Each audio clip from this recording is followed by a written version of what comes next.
The bank released its Lao PDR Economic Monitor in Vientiane on Tuesday, the 4th of March, showing that economic growth in Laos will slow down this year as one of the largest mining operations in the country has halted gold production.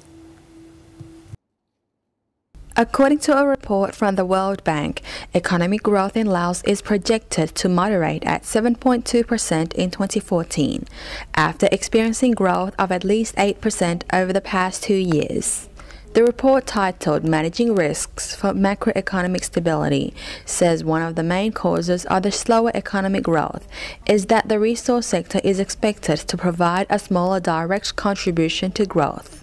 World Bank Country Manager Keiko Miwa said, "We encourage the government to increase efforts to tighten fiscal and monetary policies so as to safeguard the economic achievements of recent years." An official from the Bank of the Lao PDR who attended the meeting said that the foreign reserve of Laos was still high, noting that it is still able to secure imports of goods and services for at least 5 months. Sepon Mine, one of the largest mining operations in Laos, opted to cease gold production at the end of last year, forcing it to lay off 400 workers. A Lao economist from the National Economic Research Institute agreed with the World Bank's projection that the Lao economy will see slower growth, but said it would not be as low as 7.2%. He said that the state-owned Economic Research Institute was preparing to unveil its own Lao Economic Monitor over the next few weeks. The World Bank's report says another cause of the slowdown is that numerous major investment projects are still under construction and are not expected to bring in revenue until further down the track. Despite lower gold production, however, the output of copper production in Laos will continue to increase. Production output in the services, food processing, and beverage sectors is expected to continue to grow this year with support from domestic demand.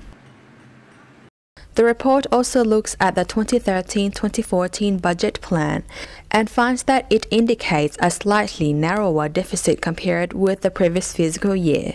However, cuts in civil service benefits will be offset by new recruitment, as well as a further increase in salaries paid to civil servants for 2 consecutive years. The report says it is important to review the pace of the public wage bill increase going forward. The report also notes that the government has discussed some revenue administration measures to help address the issue.